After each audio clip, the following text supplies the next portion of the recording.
Bienvenidos a Iberómanos, el refugio radiofónico de aquellos que reconocen su adicción a pensar una y otra vez en las claves históricas, geopolíticas e ideológicas que determinan el destino de aquellas sociedades que hoy hablan español y portugués.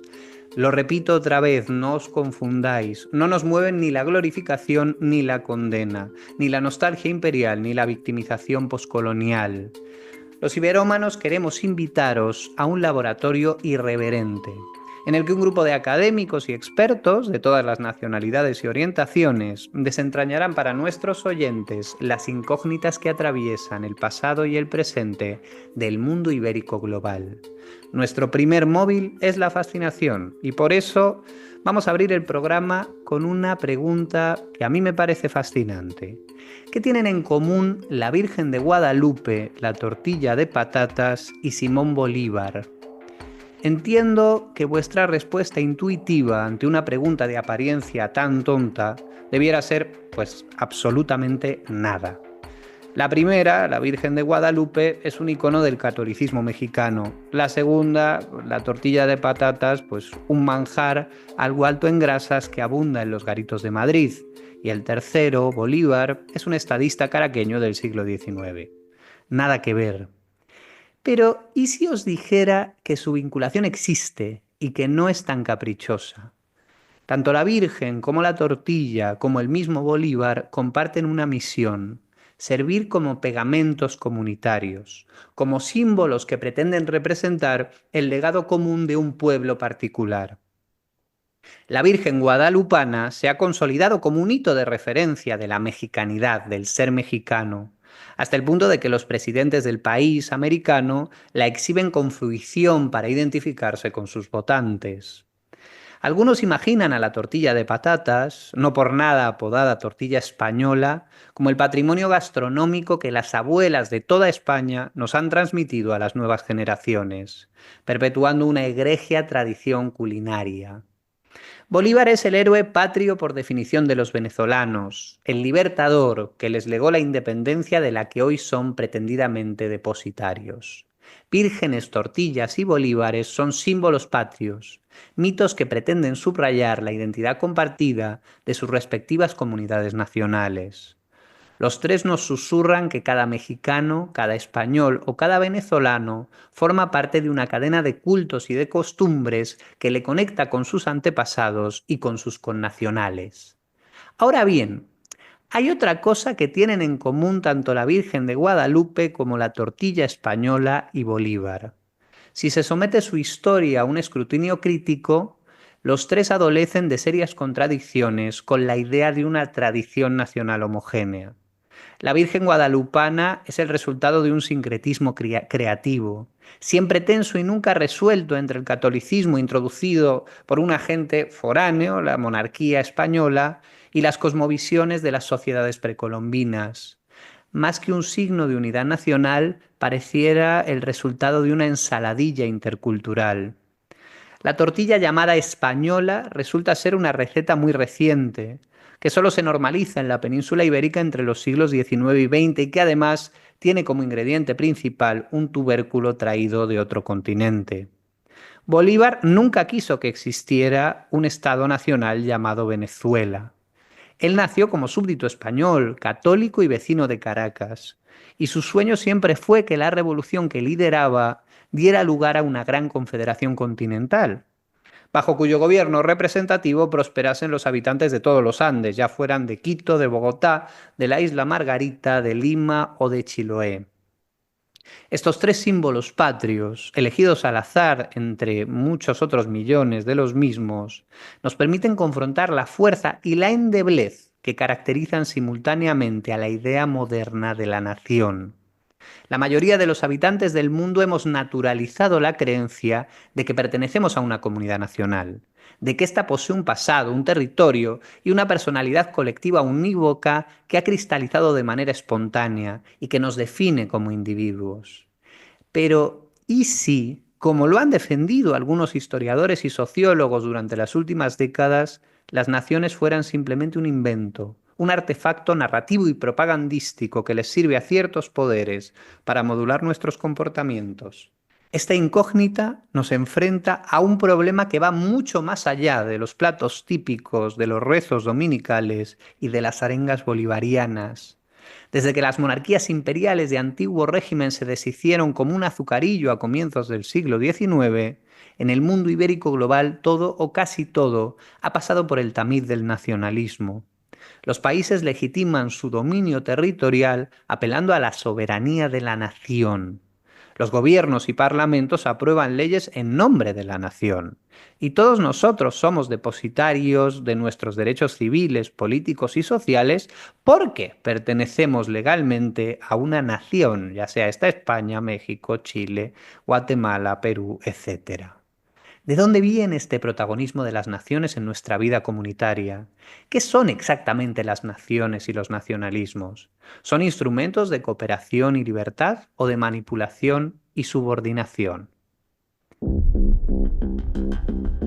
Iberomanos, un podcast sobre historia, ideología y geopolítica en el mundo ibérico global.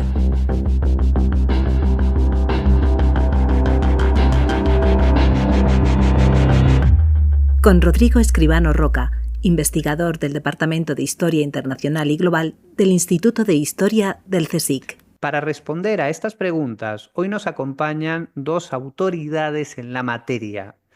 Por un lado tenemos aquí a la doctora Ivana Frasquet, catedrática de la Universidad de Valencia.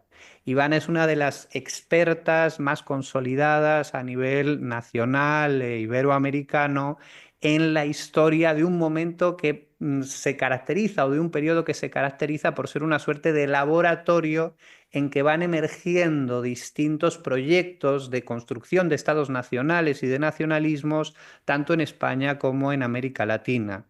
Y sus últimos libros han versado sobre esa era de las revoluciones en el Imperio Español y sobre la creación de estados constitucionales que se legitiman en la idea de nación, tanto en España como en México, como en otros espacios de ese mundo de habla hispana. ¿Cómo estás, Ivana? ¿Qué tal todo? Y cuéntanos en qué estás trabajando ahora. Hola, buenas tardes, Rodrigo, Tomás. Muchas gracias por la invitación y bueno, por la presentación.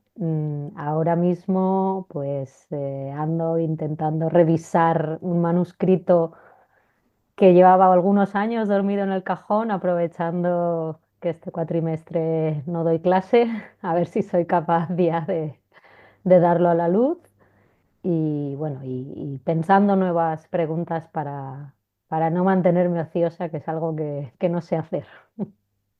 Bueno, muchos agradecemos que no sepas hacerlo, seguro que no todos, y seguro que tu familia y tus seres queridos te quieren más con ellos, pero otros agradecemos que te hayas tomado el tiempo de publicar tanto y cosas tan interesantes, precisamente sobre, últimamente mucho sobre el trienio liberal y ese bicentenario de ese periodo entre 1820 y 1823, que vio cómo se consolidaba la idea de una nación española aquí en la península, pero que también vio cómo fracasaba la idea de que los americanos también pertenecían a una nación española pluricontinental y que también vio cómo, de hecho, se terminó decidiendo que los habitantes del Virreinato de Nueva España se iban a organizar como una nación independiente, que los habitantes de los virreinatos de América del Sur iban a dirimir su vida en común en adelante como naciones, ¿no? Así que bueno, muy interesados en lo que estás haciendo ahora, seguro que tienes ocasión de comentarlo, pero antes de seguir voy a presentar a nuestro segundo invitado, que es el doctor Tomás Pérez Bejo, que ahora mismo es investigador y profesor en el Instituto Nacional de Antropología e Historia de México, aunque él es oriundo de, no sé si decir español, porque vamos a ver que él es algo crítico con la idea misma del ser español, pero sí oriundo de Cantabria y de la península, lleva muchos años dando clases allí y también deleitándonos con algunos de los libros y artículos más importantes respecto del desarrollo de los imaginarios nacionalistas, tanto en México como en España a lo largo del siglo XIX. Y además explorando la emergencia de esos imaginarios nacionalistas en medios tan diversos como la prensa, como como también y muy especialmente el mundo del arte, ¿no? Y de la pintura de historia. ¿Cómo estás, Tomás? Y cuéntanos en qué estás trabajando ahora. Hola, buenos días, Ivana y Rodrigo. Digo buenos días porque estoy en México, entonces ustedes ya están en la tarde, pero yo todavía estoy iniciando la mañana. ¿Qué estoy trabajando ahora? Bueno, y es que tengo la impresión, y no dice mucho a mi favor, que llevo toda mi vida trabajando sobre lo mismo, ¿no? Estoy escribiendo el mismo libro desde distintas perspectivas, ¿no? Que es los procesos de invención nacional en el mundo iberoamericano, pero en el mundo en general, ¿no? Es decir, o sea, no acaba centrado en un mundo determinado porque bueno, me resulta más fácil trabajar con documentos en español que trabajar con documentos en turco, pero la verdad es que si tuviese ánimos para aprender turco, posiblemente me dedicaría a estudiar el caso turco, que me parece un caso bastante fascinante, ¿no? Pero no, a estas alturas de mi vida no me siento capaz de aprender turco, ¿no? Lo último relacionado con esto que estoy haciendo, estoy revisando un artículo sobre, el que se va a titular Los colores de la nación, sobre cómo se inventaron, y digo inventaron en sentido tanto figurado, porque en realidad no tanto se inventaron, sino que se retomaron los colores de las banderas en los distintos países iberoamericanos, es decir, cómo se articularon esas banderas que se han convertido en un símbolo de identidad clave en la cultura popular, es decir, o sea, un argentino puede llorar frente a la bandera argentina o un mexicano frente a la bandera mexicana. Y no deja de ser curioso cómo de manera absolutamente azarosa esos colores acabaron siendo los colores de las nuevas repúblicas. Bueno, magnífico, interesantísimo y muy divertido también parece el tema. Bueno, vamos a proceder a hablar. Me faltaba por decir que ya lo expliqué el primer programa, que yo soy Rodrigo Escribano, investigador Marie Curie del Centro Superior de Investigaciones Científicas, y que este programa precisamente lo promociona ese programa Marie Curie y el Departamento de Historia Internacional y Global del CSIC. Bien, la primera pregunta yo creo que es evidente, de acuerdo a todo lo que hemos ido adelantando. Una pregunta yo sé que etérea, pero que merece la pena confrontar. ¿Son o no son las naciones un invento? No sé si Ivana, te quiere doy la contestar. palabra. Iván, adelante. Eh, Bueno, me toca romper el hielo. Mm, Como dice un amigo mío, ¿quieres la versión extendida o la respuesta corta? La Siéntete respuesta libre. corta es sí. La versión extendida, digamos, o la versión menos simple es que tal vez un invento es un concepto que todos vinculamos a una especie de mentira, ¿no? O de fascinación o de algo que surge de la nada y el surgimiento de las naciones no es exactamente eso.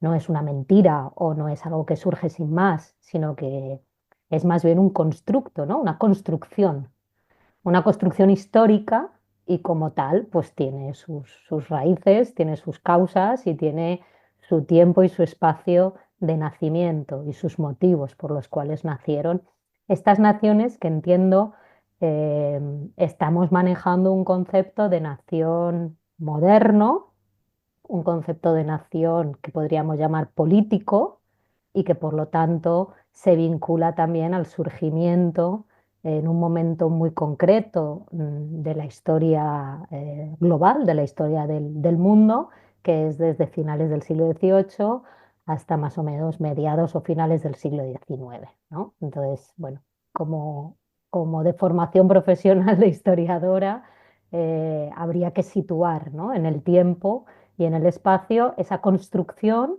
y explicar por qué se construyeron o se adaptaron ese concepto de nación más moderno o más político a esas realidades de ese momento histórico en concreto. Y si estamos hablando del mundo iberoamericano, obviamente coincide con lo que todos conocemos con el proceso revolucionario de las independencias en Iberoamérica y de la digamos, disgregación o desaparición de los imperios ibéricos tal y como hasta entonces eran conocidos, ¿no?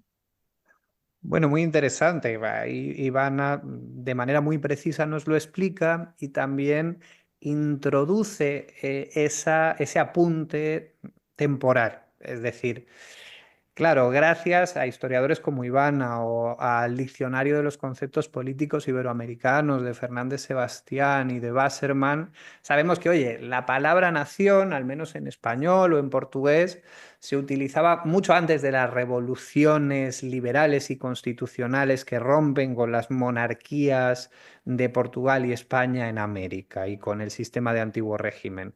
En el siglo XVII o XVIII se podía encontrar la palabra nación para connotar a muchas comunidades distintas de seres humanos, ¿no? Se podía hablar de los aragoneses como nación porque se entendía que compartían determinadas tradiciones o unos fueros o unos derechos que eran propios de un determinado reino. Se podía hablar de la nación catalana y asociarse también a la idea de que compartían una lengua. Incluso a veces veíamos que tenía connotaciones gremiales y a veces se hablaba de la nación de los herreros o de la nación de cualquier otra colectividad que se constituía como un grupo de poder o de interés, ¿no? Sin embargo, lo que han explicado historiadores como Ivana es que algo cambia en el sentido de la palabra o se le añade un nuevo estrato que la hace mucho más relevante a partir de principios del siglo XIX. Y esto es que se empieza a situar la idea de la existencia de una nación como el hecho que legitima el poder político, la soberanía. Yo puedo constituirme como un Estado independiente, yo puedo aprobar leyes porque existe una nación que me legitima para ello, ¿no? Y esto es probablemente la nota distintiva del nacionalismo moderno, que no se inventa la idea de nación, pero que la convierte en el fundamento para organizar comunidades políticas y para generar gobiernos legítimos, ¿no? Pero bueno, vamos a ver qué nos dice Tomás. Tomás, ¿cuál es tu opinión como experto y como intelectual interesado en la materia? ¿Efectivamente son las naciones un invento? Yo es que creo, yo entiendo que es una pregunta planteada así que puede resultar provocativa para una parte de los que nos están oyendo. Ahora, yo creo que es una afirmación en gran parte irrelevante. Es decir, claro que la nación es un invento como toda forma de organización social, como la familia, perdón, la familia formada por solo un hombre y una mujer, o como los grupos de edad. O sea, son todas construcciones que existen en un momento determinado. Ahora, eh, una vez planteado esto, y por lo tanto me parece que afirmar que la nación es un invento, pues bueno, pues es como alguien que dice, no, pues es que los municipios son un invento. Pues claro que son un invento, son construcciones históricas. Sin embargo, me interesaría volver un poco a lo que planteaba Ivana.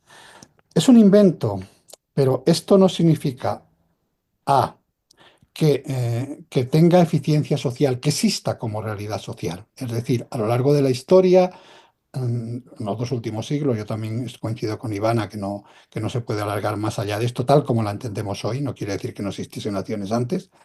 A lo largo de la historia, ese invento ha hecho que muchas personas se sientan y hoy se sientan parte de una nación, por lo tanto actúan como parte de una nación y por lo tanto la nación existe como una realidad.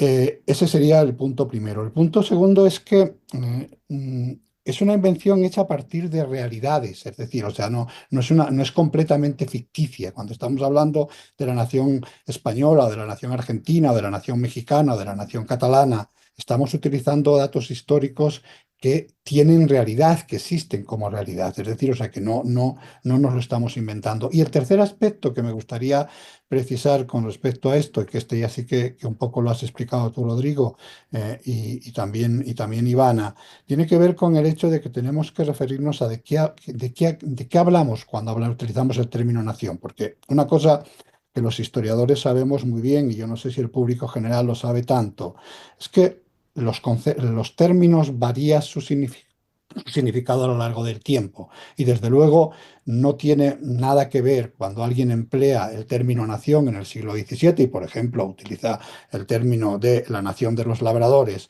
con el término nación tal como lo utilizamos ahora.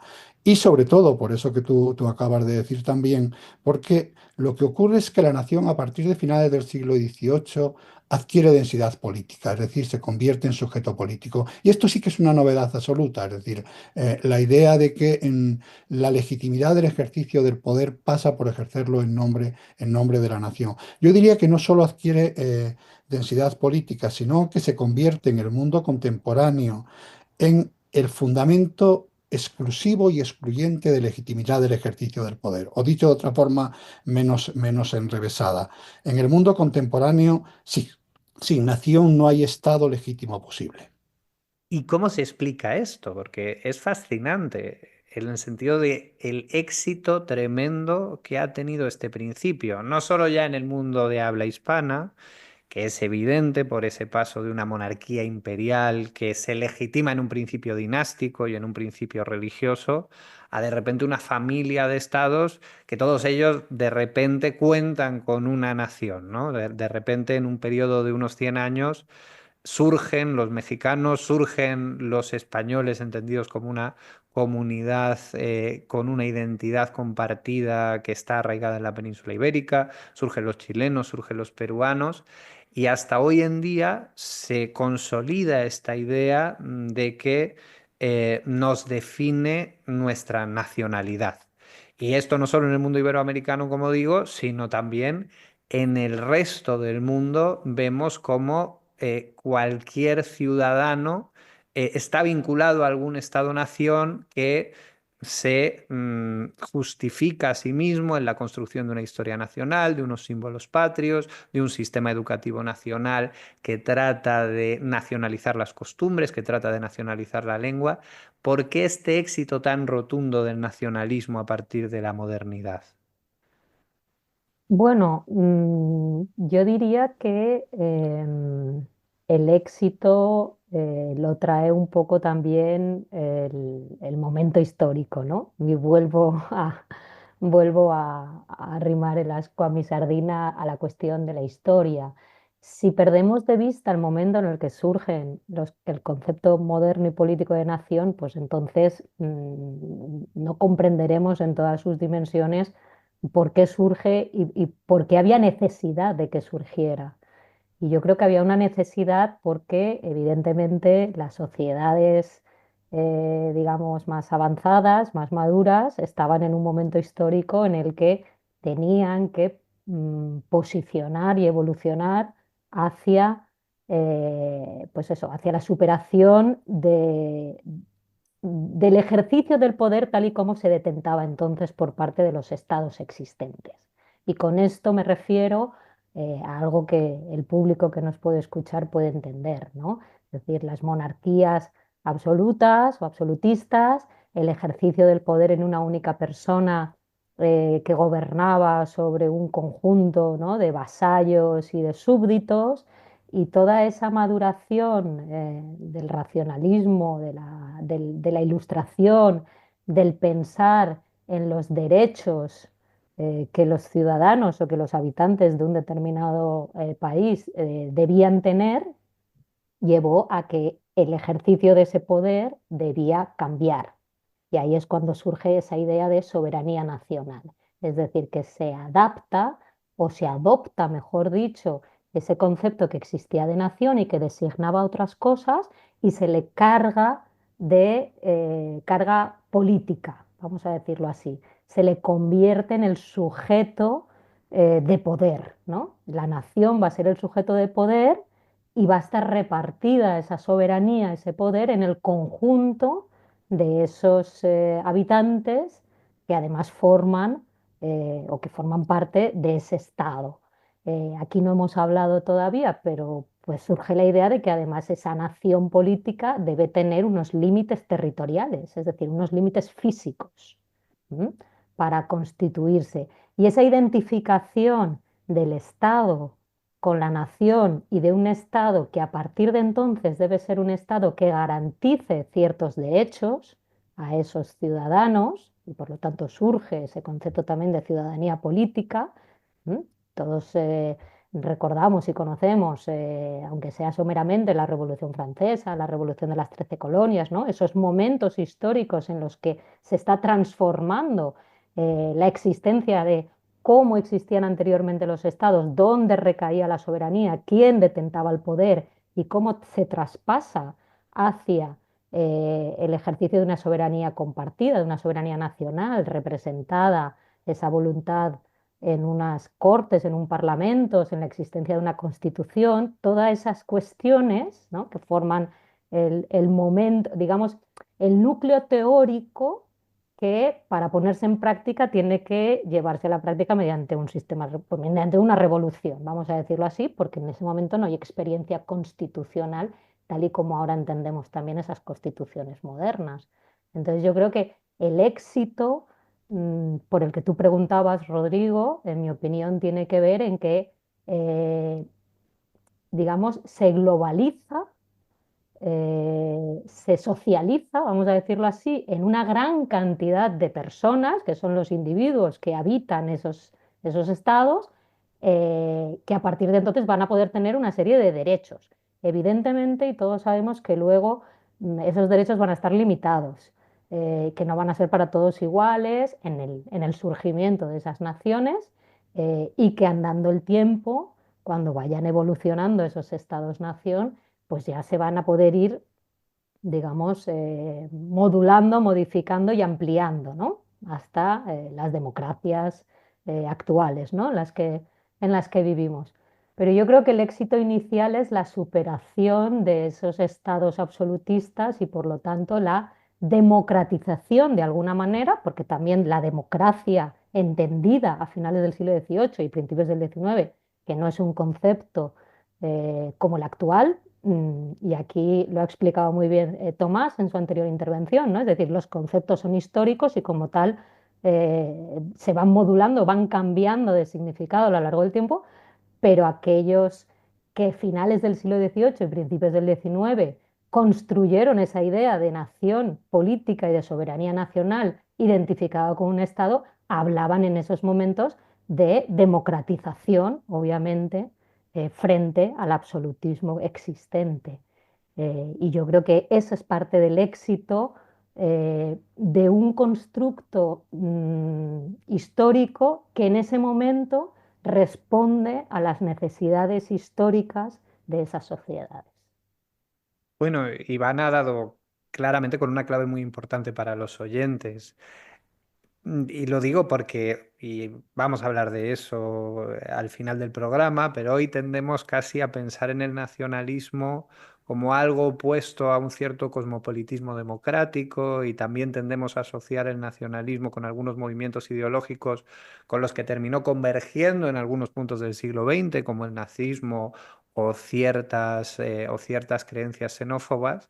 Y sin embargo, vemos que la génesis del nacionalismo moderno tiene mucho que ver con el desmantelamiento del antiguo régimen y la reivindicación de cierta igualdad fundamentada en la idea del individuo como ciudadano. Es decir, oiga, que ya aquí no va a haber derechos vinculados al hecho de yo soy parte del cuerpo político corporativo de la Iglesia y yo del gremio de los herreros y yo del Consulado de Comerciantes de México, y es que yo nací en Santiago y entonces pago unos impuestos distintos a ti que naciste en Concepción. A partir de ahora, en este caso todos somos chilenos y como chilenos no importa tu pertenencia familiar, estamental, porque te conviertes en un ciudadano vinculado a un Estado que distribuye, en nombre precisamente de esa soberanía popular, las capacidades jurídicas y legales de todos de acuerdo a esa condición de nacional. La nación cívica como instrumento igualador, la nación como instrumento revolucionario. Eh, Veamos si Tomás converge con tu explicación de ese éxito del nacionalismo en la modernidad o tiene otros ingredientes o desacuerdos que exponer aquí. ¿Sí, Tomás? No, no, yo coincido absolutamente con lo que ha dicho Ivana. Creo que no. y no quiero insistir mucho más en ello porque yo creo que es obvio, es decir, eh, la hegemonía de la nación como forma de organización política tiene que ver con con el momento del nacimiento de la modernidad y yo creo que ahí no hay mucho más que añadir, es decir, tiene que ver con el desarrollo de la democracia, el desarrollo de una sociedad no basada en un poder de origen divino, etcétera. Ahora, aquí me gustaría hacer como no dos precisiones, sino dos añadidos a esto. Habría que ver el nacimiento de la nación o el éxito de la nación como forma de organización política desde dos puntos de vista. Una, el punto de vista político, que es más o menos el que ha contado y ha explicado Ivana, perdón, y no quiero entrar mucho más en él, pero que tiene que ver con esa idea de que el poder deja de legitimarse en nombre de Dios por voluntad divina, o sea, el origen del poder, eso es lo que venía repitiendo al menos la sociedad europea desde los orígenes del cristianismo, es decir, el poder viene de Dios, el poder viene de Dios, el rey es rey por la gracia de Dios, y entonces aparece un sustituto, y ahí sí que quizás podríamos hablar de una cierta extravagancia de la modernidad, que es la nación. Es decir, ya no se gobierna en nombre de Dios, se gobierna en nombre de la nación, y una nación que además es una nación de iguales, con todas las matizaciones que ha hecho Ivana, pero que se imagina como una comunidad de hermanos, una comunidad de hermanos frente a la comunidad patriarcal anterior. Entonces, esa yo creo que es una explicación y que está detrás de todo esto y que no voy a entrar mucho más en ello, aunque sí en eso de por qué una extravagancia de la modernidad, porque claro, acaba legitimando el poder en un ente de ficción, en un ente de ficción que es la nación, y por lo tanto la nación hay que construirla, aunque la dan construida. Es verdad que es una respuesta de la modernidad que no fue clara en un principio, es decir, si pensamos en la Revolución Francesa y en su declaración de los derechos del hombre y del ciudadano, no habla de la declaración de los derechos de los franceses, habla de la declaración de los derechos del hombre y del ciudadano. Es verdad que los reaccionarios franceses, y estoy pensando en alguien como José de Maistre, inmediatamente plantean el problema bueno, yo he andado por el mundo, he visto franceses, alemanes, suecos, y hasta me dicen que hacen que existen los persas, creo que es una venenosa alusión a Montesquieu, pero yo nunca he encontrado al hombre del que habla la revolución. Pero casi inmediatamente se habla ya de los derechos de los franceses y de los derechos de los ciudadanos franceses, no de los ciudadanos en abstracto. Ahora, hay otra vertiente para ver esto.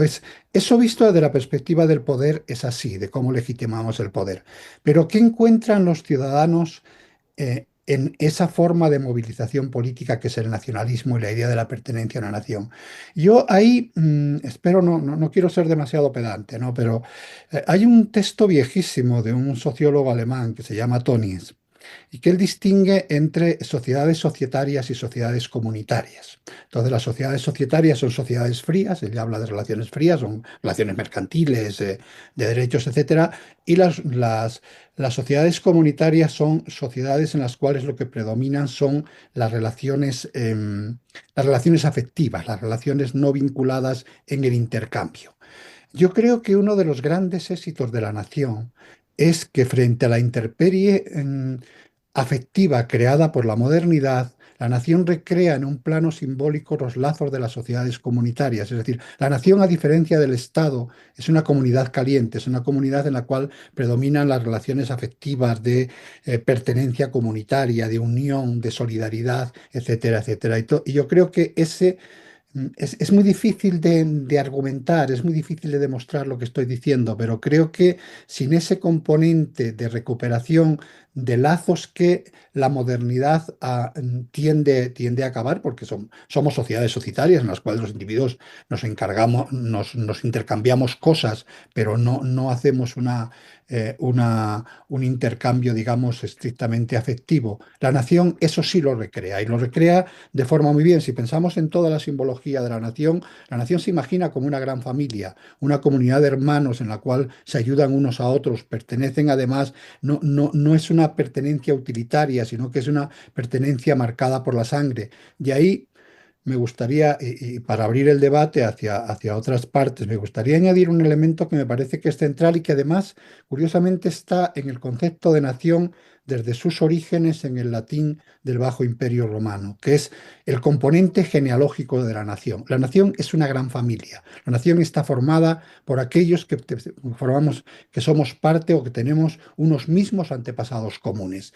Y yo creo que eso explica muchas cosas de la nación y del éxito de la nación. Interesante.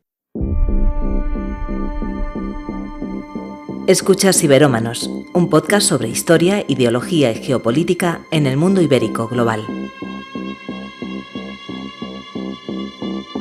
Con Rodrigo Escribano, investigador del Departamento de Historia Internacional y Global del CSIC.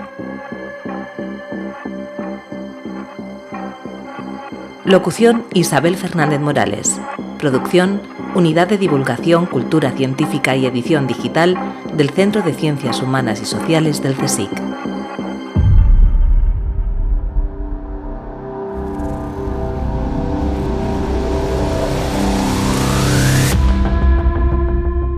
No sé si habéis visto una película que creo que le da un correlato a esta reconstrucción teórica que ha hecho Tomás, que es La Ola. Una película de 2008 que narra además una experiencia, un experimento real en la California de los años 60, en que un profesor empieza a implementar técnicas de movilización ultranacionalista, casi flirteando con el nazismo, con unos estudiantes que viven en una sociedad que se define por por los tremendos niveles de bienestar material, ¿no? Son estudiantes que tienen todas sus necesidades económicas cubiertas, pero que tienen como vector común también que sienten cierto vacío existencial ante la ética extremadamente individualista y hedonista de su generación. Y entonces, ¿qué pasa? Que el profesor de historia se inventa unos símbolos muy parecidos a lo que es el kit de los imaginarios nacionalistas, ¿no?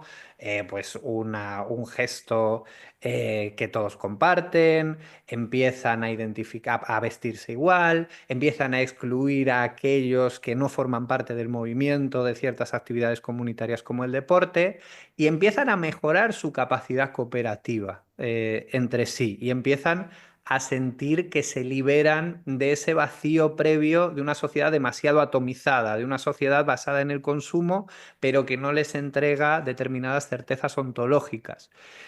Al final en la película esto termina en el desastre porque se terminan convirtiendo en un movimiento violento que pone en severos problemas a la escuela.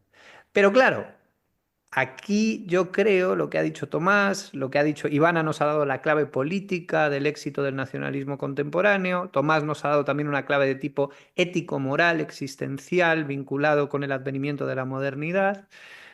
Pero esto nos sitúa ante un dilema. Resulta que al final los nacionalismos tienen la virtud de hacernos cooperar o de establecer redes de articulación identitaria que permiten cooperar a sociedades de masas que de otro modo se verían desvertebradas. Y por eso algunos intelectuales y también algunos movimientos políticos contemporáneos apoyan el nacionalismo o el reverdecimiento del nacionalismo como un horizonte que puede cohesionar de nuevo a la sociedad civil.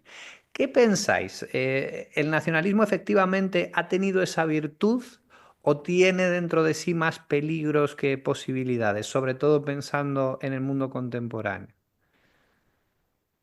Bueno, yo no creo que el nacionalismo ayude actualmente, a ser más cooperativo o mm, a renacer esa emoción por la comunidad, ¿no? Por la sociedad comunitaria de la que hablaba Tomás, ¿no? Eso yo creo que fue un éxito cuando surge y en el siglo XIX, también porque no olvidemos que es el siglo del romanticismo, ¿no? Y esta idea romántica y emotiva, ¿no? De pertenecer a una familia, a una nación y de que eso sea algo que nos vaya a unir, pues yo creo que funcionaba en el siglo XIX. Desde luego, yo me atrevería a decir que en Europa y seguro en la España del siglo XXI el nacionalismo no une, y solo tenemos que ver las realidades nacionalistas que tenemos en este país. Quiero decir que a mí me parece que el nacionalismo como ideología, porque también está la acepción del nacionalismo como una identidad cultural o lingüística, que puede ser, digamos, o que debe ser en este caso preservada, ¿no? Pero que no necesariamente tiene que ser la que se imponga. A mí el nacionalismo, y esto es una cuestión muy personal, con la que sé que hay mucha gente que no está de acuerdo, pero siempre me parece una ideología excluyente, excluyente de la humanidad. Y a lo mejor en esto soy un poco nostálgica y yo siempre he considerado que el eje vertebrador de cualquier ideología política al servicio del individuo debería ser la preservación del ser humano como tal, ¿no? Ese ser humano haya nacido en el Cairo, en Oslo o en Carabanchel, el ser humano como tal, independientemente de la cultura que tenga, de la historia que tenga, de las tradiciones que tenga, de la lengua que hable, todas muy respetables, pero me parece que eso, en mi opinión, no es el eje que debe diferenciar las políticas y, digamos, las actuaciones políticas hacia los individuos. Y en esto yo creo que la igualdad, ¿no?, de la que hablábamos al principio de esta conversación, en la que se basaron esos primeros ideales de la nación política a finales del siglo XVIII y del siglo XIX, para mí debe seguir prevaleciendo. Desde luego, no sé si en América Latina, y aquí abro una cuestión que igual pueden no compartir, creo que tal vez sí en algunos países de América Latina ese nacionalismo todavía se entiende como un nacionalismo aglutinador. Pero yo creo que en Europa y como digo en España, al menos yo no tengo la sensación de que si tú a la gente le preguntas o le hablas de nación y de nacionalismo, se ponen en guardia. O sea, el nacionalismo es algo que nos divide, que nos enfrenta, que nos excluye, si estás en un lado no estás en el otro. Entonces, me parece que ahí, y abro el debate, no quiero hablar más en este sentido porque creo que vuestra opinión es muy importante e interesante seguramente, me parece que ahí sí que podemos encontrar diferencias, ¿no?, entre lo que actualmente en el siglo XXI pueden ser los nacionalismos en nuestras sociedades europeas o otros nacionalismos, no sé si en las sociedades latinoamericanas, ¿no? Bueno, muy interesante. Ivana toca una llaga y es la llaga también de el renacimiento de los nacionalismos bajo nuevos vectores ideológicos durante los últimos 20 años, que de alguna manera también vienen a tensionar este ideal centrado en el individuo, en la idea misma de los derechos humanos, que tiene mucha relación con lo que ha dicho Ivana, ¿no? Esto que ha descrito muy bien, la emergencia de esta idea de los derechos humanos, que ha descrito muy bien el historiador Samuel Moyn en su libro de la Utopia, según la cual ya las personas no son depositarias de derechos civiles o políticos o sociales simplemente porque están adscritas a una nación concreta, sino por el hecho mismo de nacer, ¿no? Curiosamente, el nacionalismo y el humanitarismo internacionalista son ideologías gemelas que probablemente a principios del siglo XIX van de la mano para desmantelar el antiguo régimen, pero que hoy en día han entrado en flagrante contradicción. Y aquí la dificultad también está en imaginar horizontes posnacionales. ¿Es posible organizarnos en grandes comunidades de masas prescindiendo de una idea de la fuerza de la nación y de esos aparatos que se han construido a partir de esta base como lo son los estados nacionales? Bueno, es una discusión fascinante, pero vamos a ver qué piensa Tomás de todo esto. Sí, yo quiero volver a lo que planteaba Ivana, porque he encontrado un punto en el que no estoy de acuerdo con ella y entonces me encanta porque así vamos a poder discutir, si no esto es muy aburrido. Yo es que no creo que haya tanta diferencia entre el nacionalismo del pasado y el actual. Es decir, el nacionalismo tiene siempre un componente excluyente y lo voy a decir de una forma quizás más plástica. Si uno piensa en los poetas del romanticismo alemán, y su búsqueda de la cultura alemana y las raíces de la cultura alemana, pues son muy simpáticos, es decir, o sea, son esta gente que recorrían los pueblos Sí, recogiendo sí. leyendas, etcétera. Pero eso lleva directamente, no digo que necesariamente, pero sí directamente a los hornos crematorios del Tercer Reich. Y lleva directamente, ¿por qué? Porque si nosotros partimos de que una nación es una comunidad definida por iguales y que todos tienen que ser iguales, las sociedades humanas a lo largo de la historia han sido sociedades heterogéneas, con distintos orígenes, distintas lenguas. No existe una sociedad histórica que sea estrictamente homogénea. Por lo tanto, el nacionalismo tiene que construir esta homogeneidad y tiene que construirla en un proceso de exclusión absolutamente imprescindible. Me atrevería a decir más. Toda nación está construida sobre genocidios de otras naciones posibles. Un genocidio que puede ser un genocidio blando, es decir, puede ser un genocidio blando en la medida en que hay un genocidio cultural. Es decir, si yo pienso en el caso de la Nueva España del momento de la independencia, el 65% aproximadamente de la población no hablaba español. Entonces, lo que hace el Estado mexicano a lo largo del siglo XIX en su proceso de construcción nacional es homogeneizar la población y convertir una nación mexicana de lengua española. Eh, Eso se podría aplicar a cualquier otro país. Hay casos de genocidios en sentido estricto. Está el caso de la Alemania nazi, que decide que los judíos askenazis no son alemanes y por lo tanto se les extermina. O está el caso de la Turquía moderna, una vez que desaparece el imperio turco con los armenios, en los cuales también hay un genocidio, en este caso un genocidio físico. Pero yo creo que ese componente es necesario en cualquier nacionalismo, es decir, o sea, tenemos que construir la nación y para construir la nación hay que destruir cualquier tipo de heterogeneidad dentro de ellos. Me voy a extender un poco más en el caso mexicano, porque además, bueno, es el que yo más conozco, pero supongo que para muchos de los que nos oyen es los que les resulta más extraño de esa especie de genocidio cultural. Claro, lo que más sorprende en el caso mexicano es el componente étnico de ese genocidio cultural. Es decir, en realidad, la gran discusión del proceso de construcción nacional del siglo XIX mexicano es: ¿somos españoles o somos indios? Esa es, digamos, la gran fractura. Claro, la Revolución Mexicana, no la Revolución Mexicana, porque en realidad es una cosa que inicia el Porfiriato, decide, no, somos mestizos, es decir, un 50% indios y un 50% españoles. Claro, eso sigue siendo un concepto racial, sigue siendo un concepto de exclusión, porque claro, aquel que no sea un 50% indio y un 50% español, que es un hijo de la chingada, pero no es mexicano, es decir, está excluido del ser mexicano. Esa voluntad de exclusión es a la que me refiero y yo creo que esa está latente en cualquier nacionalismo y está latente en cualquier nacionalismo, además siempre con ese fantasma de lo étnico detrás, porque en el fondo lo que contó el romanticismo alemán y lo contó Herder ya desde el principio es que una nación es una raza. Una nación es una lengua porque es una raza.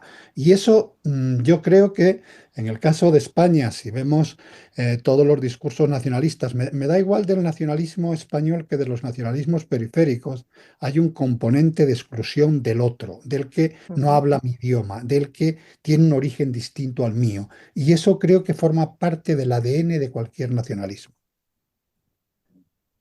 Ivana, no sé si quieres Sí, ¿no? contestar. Estoy de acuerdo con Tomás, claro, la exclusión es consustancial al surgimiento del nacionalismo, pero yo también diría, y en esto a lo mejor también hay discrepancias, que el nacionalismo es algo que se construye con el proceso de construcción nacional, al menos como ideología, o sea, que no es previo. Es decir, cuando surgen las naciones en el siglo XVIII, em, responden a unas necesidades históricas del momento, y sociales y políticas, a unas necesidades. Y retomando lo que preguntaba Rodrigo en su última intervención, yo creo que actualmente nuestras sociedades, nuestras comunidades políticas, tienen unos problemas que están por encima o que ya han rebasado los límites nacionales de nuestras naciones, ¿no? O de nuestros estados-nación. Y que por lo tanto los problemas que tenemos como sociedades ya no son problemas que se pueden resolver al interior de los límites físicos, políticos y estatales de nuestros estados. Es decir, esa globalización nos ha pasado por encima. Nuestros problemas ya son globales. el cambio climático, las migraciones por cuestión de las guerras, las violencias, las crisis de las democracias, es decir, son ya problemas que muchas veces no están en la mano de nuestros estados y por lo tanto de quienes gobiernan nuestros estados resolver al interior de los mismos, porque también están dependiendo de la existencia de quienes toman unas decisiones que se escapan a eso, a la capacidad de intervención de nuestros estados o de los gobernantes de nuestros estados. Y ahí sí que tiene mucho que ver, pues eso, la idea de que hay una especie de mercado, ¿no? Que es un fantasma, un capitalismo que existe y que toma decisiones por nosotros, ¿no? Ahora mismo tenemos unos desafíos con la inteligencia artificial, con las redes sociales, todo eso ha vaciado de contenido nuestras sociedades y ha generado unos problemas que superan, creo yo, a los límites de los estados nacionales y al mismo tiempo ha generado la reacción, ¿no? Igual que aquella reacción del siglo XIX, ha generado una reacción de aquellos que se están rearmando, y retomo lo que decía Tomás en una de sus intervenciones, con la emotividad, con el apelo a esa emotividad de somos una familia, somos una nación, tenemos que volver a la esencia, si no nos cuidamos nosotros, ¿quién nos va a cuidar? Es decir, vemos que todos estos movimientos reaccionarios, generalmente de ultraderecha, aunque también en la izquierda se está en algunos casos volviendo, ¿no?, a esa cuestión de la nación, se están reactivando precisamente para intentar de alguna manera reaccionar a unas realidades que como yo creo, ¿no?, que ya no dependen de nuestros propios estados, ¿no? Los desafíos que tenemos como sociedades no dependen de nuestros propios estados, no los pueden resolver aunque quieran. Entonces, bueno, yo no sé si aquí tenemos que pensar como Ferrajoli, ¿no? Como en entidades supranacionales, en esas constituciones cosmopolitas de grandes sociedades que nos ayuden realmente a resolver problemas que son supranacionales. Perdón, Rodrigo, ¿puedo? Porque es que me Dale, dale, parece dale, Tomás, claro, que claro. Iván ha abierto un campo que me parece enormemente interesante, o que puede ser interesante, ¿no? Em, Volviendo a la pregunta que tú planteabas, es decir, ¿qué pasa en las sociedades? Estamos en una época posnacional, primero esa sería una pregunta. ¿Qué va a pasar cara al futuro? Yo creo que, claro, tanto Ivana como yo tenemos un problema, ¿no? Y es que somos historiadores. Entonces, los historiadores somos muy buenos prediciendo el pasado, pero prediciendo el futuro se nos da francamente mal, ¿no? Entonces somos un desastre, ¿no? Ahora, si lo que me estás preguntando es cuál es mi opinión personal con respecto a esto, yo creo que la función de un Estado no es representar la identidad de sus ciudadanos. Mi identidad la defino yo y no necesito que un Estado la defina. Yo lo que le pido a un Estado es que respete los derechos de los ciudadanos, o sea, que garantice los derechos de los ciudadanos y que garantice un aceptable reparto de recursos entre los ciudadanos. No le pido que construya mi identidad, ni cuál es mi idioma, ni cuál es mi cultura, ni cuál es mi definición nacional. Ahora, esto finalmente no deja de ser un viejo discurso ilustrado, con lo cual cada vez me siento más viejo cuando planteo esto, ¿no? Pero la pregunta de fondo, y esa sí que es una pregunta que yo no sé qué opinan ustedes, pero que habría que debatir sobre ello, es si eh, cualquier forma de organización política no necesita un componente mítico que le dé sustento. Es decir, finalmente el nacionalismo tiene, yo no estoy completamente de acuerdo que el nacionalismo sea exactamente una religión, pero sí tiene muchos componentes de la religión, es decir, liga al individuo con lo trascendente. Entonces, la pregunta es, ¿podemos crear comunidades políticas basadas única y exclusivamente en lo que he dicho, en garantizar los derechos de los individuos y de las comunidades y un razonable reporte de recursos, o hay un componente mítico que es necesario para legitimar el poder? Y esa es una pregunta que se las dejo a ustedes, peléense con ella. Bueno, Mm, esto a mí me recuerda mucho, si me permite solo un apunte, Ivana, a este libro de Bruno Latour llamado Nunca fuimos modernos, ¿no? Que precisamente habla del fracaso de ese intento de organizar el poder sobre bases racionalistas y utilitaristas, es decir, fundamentándose en los intereses objetivos de los individuos y en los contratos que vayan estableciendo con miras a esos intereses objetivos. Y Bruno Latour dice, bueno, la Ilustración se imagina que es posible esta suerte de organización fundamentada simplemente en criterios lógicos y en el encuentro de patrones intersubjetivos que maximicen nuestro placer y nuestro bienestar individual. Y sin embargo, ¿qué sucede? Que al final la Ilustración da lugar a 2 siglos en que emergen las ideologías sustitutivas de los mensajes religiosos, mesiánicos y salvíficos, a 2 siglos de nacionalismos y a 2 siglos en que finalmente la esfera política y también la esfera social termina atravesada por todos estos sistemas míticos. Entonces, claro, hay otro texto muy interesante respecto de esto, ¿no? Que son Las fuentes del poder social de Michael Mann, que dice, toda red de poder, todo grupo de poder que desee articularse e institucionalizarse necesita de ciertos mitos que subsuman los intereses de los individuos en una suerte de interés colectivo. Y en ese sentido, al final, uno tiene que pensar en el Homo sapiens como un ser simbólico que necesita de esos mitos simplificadores. Y por tanto, a mí, respecto de lo que dice Ivana, me cuesta pensar en un mundo cosmopolita en que de alguna manera demos lugar a un Estado supranacional que nos gobierne de acuerdo a los intereses del conjunto de la humanidad, si primero no se encuentra una alternativa ideológica convincente al nacionalismo. Y da la impresión de que por algún motivo, desde los años 90, no se ha logrado encontrar esa alternativa. Es decir, la gente no se identifica con los objetivos de la Agenda 2030 como se puede identificar con López Obrador sosteniendo la Virgen de Guadalupe o como se puede identificar con Trump remitiendo a esa edad dorada de los años 60 en que todo el mundo comía hamburguesas y conducía un Ford, ¿no?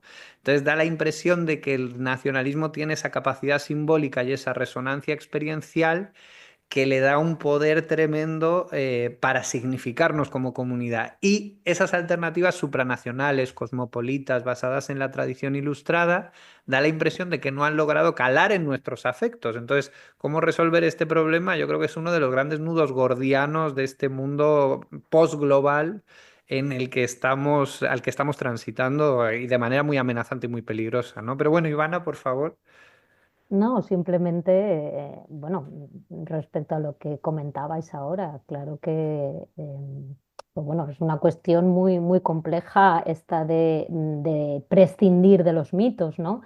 Yo creo que la pregunta también sería es, ¿por qué todos tenemos que tener el mismo mito? Quiero decir, ¿por qué no podemos ser una comunidad política que albergue distintas lenguas, distintos mitos, distintas religiones? Es decir, ¿por qué eso es lo que todavía, ¿no? Y aquí apelo a lo que tú estabas comentando. A ver, yo no tengo una solución, como dice Tomás. Sí, no solo se me da fatal, sino que es que ni lo intento.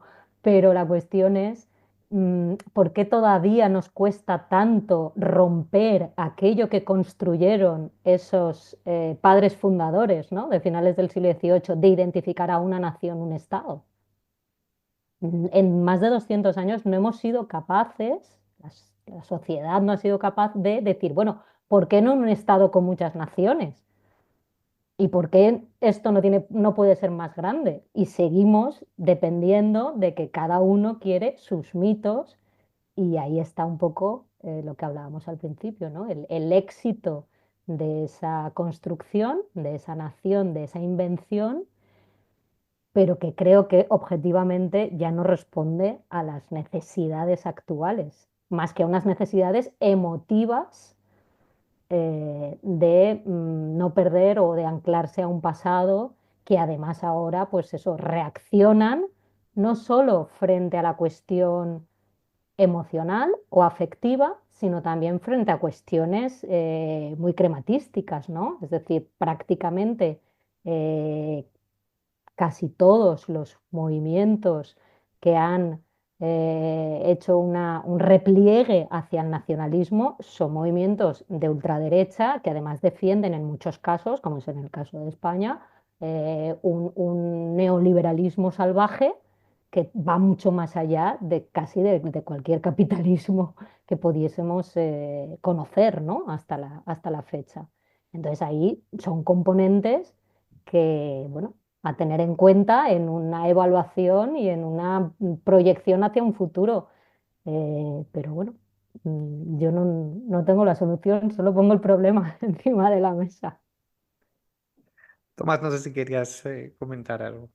No, no, yo Me es que parece. lo que pasa es que en mi caso personal distinguiría dos cosas, ¿no? Por un lado, como historiador, hay un fenómeno que me resulta absolutamente fascinante, que es cómo se inventan las naciones, es decir, o sea, cómo se construyen relatos míticos articulados con una capacidad de movilización enorme, a pesar de la incoherencia en muchos casos del propio relato, es decir, y eso es el campo que a mí me interesa, y como ciudadano, es decir, como ciudadano participante en la vida pública, y yo desde luego creo que los historiadores tenemos la obligación de participar en el debate público, creo que no es ni siquiera una elección, es una obligación. Sí tengo muy clara mi postura, es decir, no creo que haya nacionalismos buenos, ni nacionalismos de izquierdas, ni nacionalismos de derechas. Los nacionalismos son todos malos, o sea, es decir, o sea, no creo que haya otra forma de plantearse el asunto. Es más, me atrevería a decir que hay sociedades enfermas de nacionalismo y creo que es una enfermedad de la cual es muy difícil de librarse de ella.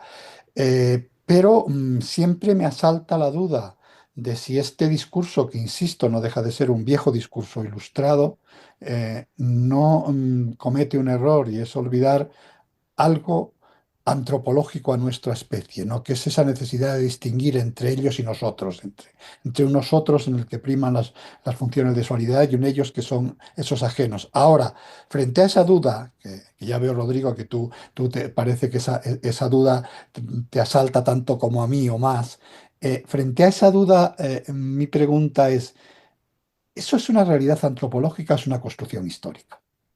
Bueno, efectivamente es lo que te iba a decir. Digo, el único problema que podría haberle a aseverar que los nacionalismos son malos es que se podría aducir a esa afirmación que, bueno, si los nacionalismos son malos, si los nacionalismos son malos porque son una forma de imaginario colectivo que se fundamenta en la idea de que formamos una comunidad de iguales que por definición excluye a los otros que no pertenecen a este grupo de iguales, al final esto lo tenemos en casi todas las formas de organización tribal, familiar, comunitaria, es decir, es un sistema de pensamiento que las naciones extrapolan a grandes sociedades de masas o los nacionalismos extrapolan a grandes sociedades de masas, pero que yo diría que es algo antropológicamente al menos muy presente en distintas épocas y lugares. Entonces, claro, si asumimos efectivamente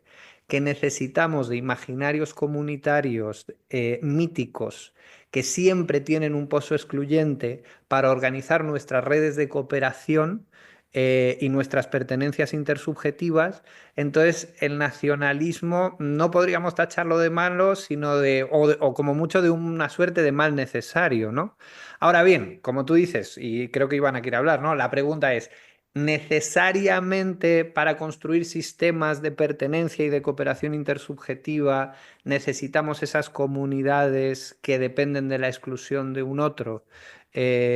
¿Lograremos construir la idea de una humanidad universal mientras no aparezca un alienígena marciano que nos quiera invadir? Que por cierto, este tema tan recurrente en la ficción estadounidense que defiende el globalismo es muy interesante, ¿no? Porque al final tiene que aparecer un alienígena invasor en muchas de esas películas para que la humanidad finalmente se sienta una. Pero Ivana, y ya vamos a No, ir cerrando. Sí, di. sí, no, simplemente un apunte. Al final, si aceptamos que la exclusión es algo antropológico, prácticamente estaríamos diciendo que el nacionalismo es algo natural. Y desde luego no creo que estuviésemos aquí de acuerdo diciendo, o sea, ninguno de los que estamos aquí, de que la nación y el nacionalismo es algo esencial, natural y que por lo tanto el individuo no puede hacer nada porque es algo que le viene inherente a su condición humana antropológica. Entonces, ahí yo creo que habría, para eso sirve la historia, ¿no? Para también definir, no es lo mismo. Las exclusiones que se pueden practicar en grupos tribales en no sé qué momento del inicio de los orígenes de la humanidad a lo que supone la construcción de la nación y el nacionalismo a finales del 18. La Bueno, muy historia al menos interesante, sirve ¿no? para eso. Yo creo que Iván ha dado una respuesta muy historiográfica y que efectivamente arroja, bueno, arroja el poder el superpoder del relativismo histórico frente a las convicciones que tratan de esencializar al ser humano. ¿Y en qué sentido lo digo? Claro, uno podría creer efectivamente que el mundo siempre ha funcionado así, con comunidades cerradas que se definen por mitos compartidos contra las comunidades adyacentes. Pero, hombre, un historiador sabe que esto de un Estado que gobierne sobre un pueblo que se pretende homogéneo culturalmente es algo que solo surge con el nacionalismo.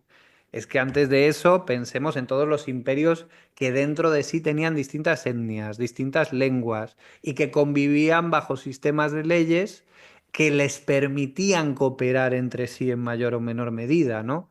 Es decir, esto de las comunidades homogéneas que tienen que ser tales para poder establecerse como grupos, es una idea propiamente nacionalista, pero que no se compadece de la riqueza de la historia, que casi siempre ha visto cómo esa diversidad se lograba gestionar políticamente en sistemas que iban de la confederación tribal al imperio multinacional y a la ciudad-estado cosmopolita, ¿no? Y esta es una de las misiones de este programa, más que entregar eslogans fácilmente digeribles, problematizar la manera presentista que tenemos de concebir el mundo y tratar de quitarnos las gafas ideológicas con las cuales muchas veces vemos complacientemente la realidad. Así que a no ser que Tomás o Ivana tengan algo que añadir, porque ya se nos está yendo el tiempo, algún mensaje final, alguna clausura. Yo quería añadir algo final, porque Sí. al final tanto Ivana como yo somos especialistas o hemos trabajado básicamente sobre el nacimiento de los estados-nación en el mundo iberoamericano, y es de lo único que no hemos hablado, ¿no? Es decir, hemos hablado de todo salvo de eso, ¿no? Entonces, sí que me gustaría, porque me parece que es útil tenerlo en cuenta, considerar que el Estado-nación español es igual de antiguo, igual de moderno que el mexicano o el argentino, es decir, son todos fruto de la disgregación de la monarquía católica. Y lo único que diferencia a unos y a otros es que el español decide, y digo decide con todo lo que significa el término, eh, asumirse heredero de la antigua monarquía, y los otros asumen considerarse que la antigua monarquía había sido una cárcel de sus naciones. Pero en realidad eso es una ficción, es una construcción historiográfica del siglo XIX. Sí, eso mea culpa, la entono totalmente, porque efectivamente hemos hablado muy poco del nacionalismo como fenómeno concreto dentro del mundo iberoamericano, pero habrá que convocaros a otro programa para hacerlo, ¿no? También está bien dejar que el pensamiento vuele y hoy nos hemos ido más a la abstracción de un problema que en realidad no se restringe tampoco a los límites del mundo iberoamericano, es decir, tampoco podemos caer en ese esencialismo, sino que es totalmente transnacional, transpacífico, transatlántico y conecta a las sociedades de habla hispana y de habla portuguesa con lo que sucede en el mundo de habla inglesa, con lo que sucede en Asia y demás. Pero otro día os voy a invitar porque efectivamente debiéramos centrarnos tal vez en ese tránsito tan fascinante de un mundo totalmente anacional, como lo es esa monarquía católica de antiguo régimen en que conviven aragoneses, castellanos, vascos, tlaxcaltecas, mapuches, vecinos o súbditos del Reino de Santiago, en una suerte de cacofonía, de galaxia de distintas jurisdicciones que solo tienen como vector común la Iglesia católica y el credo católico y la fidelidad a la dinastía, y en ese pluralismo jurídico y en ese pluralismo cultural permanece el imperio durante 300 años para luego de repente sufrir una drástica nacionalización. Entonces, en algún momento tendremos que explorar de manera más profunda ese mundo no nacional que era en esas monarquías ibéricas imperiales de, el siglo XVIII, de los siglos XVI, XVII y XVIII. De cualquier modo, yo creo que podemos estar muy satisfechos. Hemos hablado de la emergencia del nacionalismo como fenómeno político que pretende construir una comunidad de iguales al interior de determinados territorios acotados, en principio como un proyecto cívico que tiene muchos elementos rescatables y que sirve para desmantelar el antiguo régimen, como nos explicaba Ivana, además con esa potencia moral, aglutinante, cultural, que le da el hecho de apelar a las emociones y de apelar a los afectos comunitarios que tienen una enorme resonancia en nuestra antropología. Necesitamos ser parte de algo, necesitamos sentir que nuestra individualidad se diluye en una cierta totalidad o en una cierta colectividad, y el nacionalismo aprovecha eso muy bien y sigue colmando de alguna manera esa sed tribal. Pero bueno, hemos visto que finalmente esta dimensión ética y política del nacionalismo, que le convierte en un instrumento tan eficaz de construcción de realidades soberanas en los últimos 200 años, es un fenómeno histórico. Y como fenómeno histórico no podemos entregarnos al fatalismo y pensar que estamos destinados a seguir viviendo en un mundo de naciones, de estados nacionales y de nacionalismos redivivos como el que parece o el que pareciera si tomamos una visión cortoplacista que está volviendo a triunfar en estos momentos del siglo XXI. Así que yo creo que nos vamos con la medicina de un sano relativismo, de una perspectiva diacrónica y muy crítica que nos han entregado nuestros dos ponentes, nuestros dos contertulios, a los que les estamos pues tremendamente agradecidos, como no podía ser de otro modo. Así que gracias, os decimos adiós o hasta la próxima por si queréis volver a venir. Muchas Gracias, gracias, Rodrigo. Rodrigo, por la Chao. invitación. Tomás, encantada de conversar. Chao. Encantada, Ivana. Iberómanos, un podcast sobre historia, ideología y geopolítica en el mundo ibérico global.